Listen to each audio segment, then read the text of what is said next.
I'm Johnny Crickmore. I'm a dairy farmer at Fen Farm Dairy, Bungay in Suffolk. On this farm we run 2 block herds, spring block and an autumn block. Most of the cows are Montbéliarde, and on this farm we also add value to a lot of our milk by making it into cheese and butter and various other products. It was around 12 years ago that I joined a discussion group. This is a group of farmers, usually a similar sort of age, all dairy farmers, and you'd get together and talk about your problems really, a bit like Alcoholics Anonymous in a kind of farming way. I never intended to join a discussion group. It was only because I was asked by a lady called Shirley McMillan from AHDB, would I like to take part in a discussion group, which East Anglia hadn't got one of any shape or size at the time. And I found it really useful. It was great actually meeting similar-minded farmers, and we could share, the things what we learned, the things what we're good at, the things what we're bad at. And but it was really great just being able to talk about stuff, the problem, the things what you're experiencing right now. We went out, quite simple really, but we just got on a minibus and went out and toured the UK to various well-run dairy farms.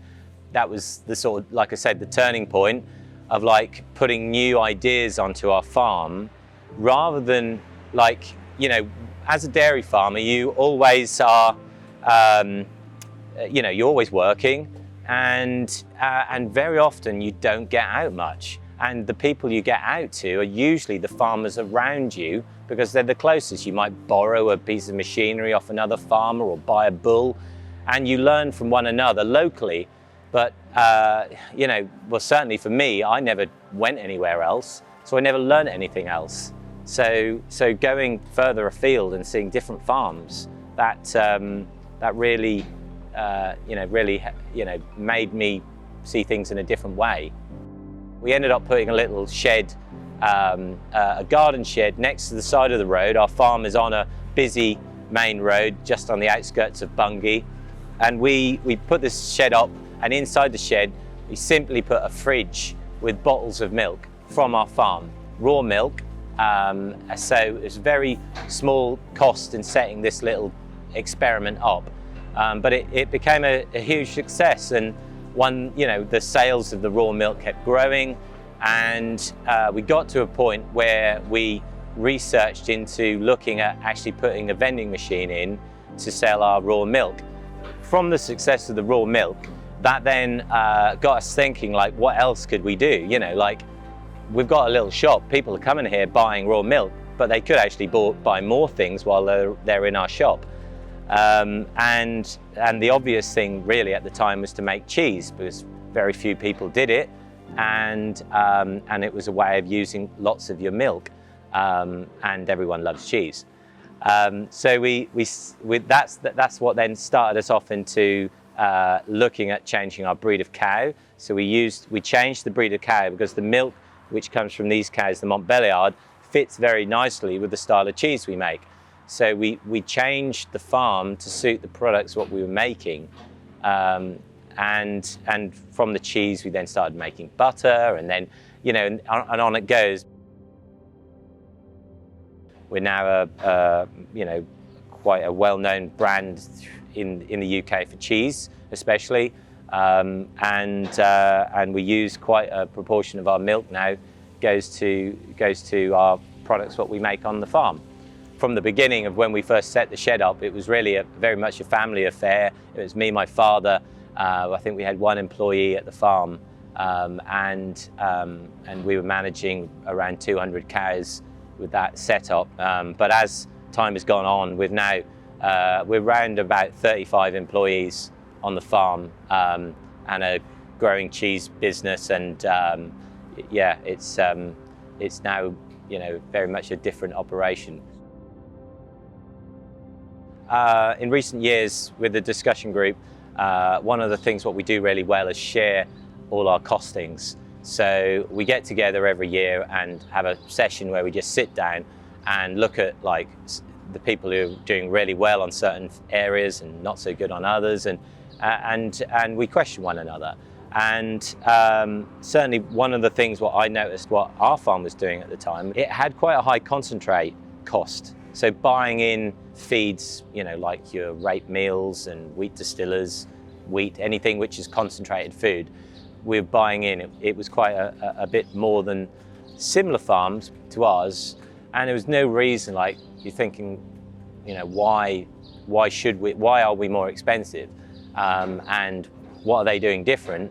And really, to me, there really didn't seem a huge amount of difference in our style of farms.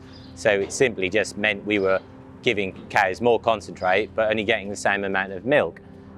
That sort of sparked my, my thoughts onto like, how do we go about doing this that we can actually, rather than just like deciding one day to cut concentrates and see what happened, let's just record what we do and go steady and just see what happens. We came up with this idea that what we really need to do is, rather than waiting till the end of the month, like many farms do the costings at the end of each month, that has already happened, hasn't it? So you've already had 1 month's worth of something happening, and by that point it's too late. Because another month has gone by and the cows are at a different stage of lactation, so they're not going to be the same as they were last month. So the goalposts are moving.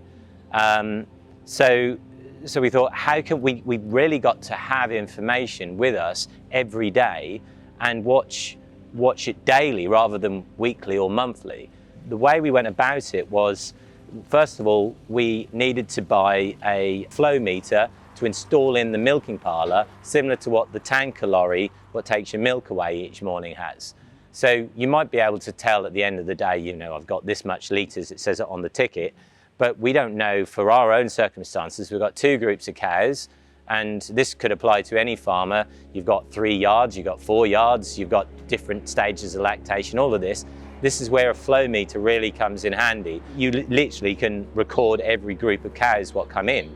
So you can start to see differences between like the yard itself, like why are these cows giving more milk than the other yard because they're having exactly the same food. All of these things, you are now able to monitor. So we put the flow meter in and created a spreadsheet, and we started recording daily yield from the cows, and we started recording daily concentrate usage on the cows. So we carried on as we were from the previous year to begin with, and gradually we started dropping the concentrate. And what we found was there was a sweet spot. You could keep dropping the concentrate and eventually the cows won't give you so much milk. But what we found is that where we were giving cows more like 12.5 kilograms of concentrate at that point in lactation, we were able to bring that back to 8.5 kilograms of concentrate and actually see no difference in the cow's yield. And by doing it daily and seeing the difference every few days, then you can soon change it back again. So you're not having to wait a whole month to find that it was a disastrous month. And gradually over time is that we've been able to like master the 12 months of the year, because generally the same thing happens each year. So the cows generally calve at the same time. They're generally the same number each time. So we can look back, now we've got 3 years of data, we can look back at last year's and the previous years, and we actually now are forecasting daily milk production. So we actually set ourselves a target each day of what we want to produce that day. So if we're not hitting the target, sometimes you can't actually do anything about it. Like if you make bad silage, you make bad silage, but you can at least understand why things are happening. And certainly there are areas what you can instantly see and instantly change. We just couldn't really find anything what was out there which was already doing this stuff. So we created our own spreadsheet. Very simple, to be quite honest. It's just an bog standard Excel spreadsheet with a few formulas, which takes out some of the work.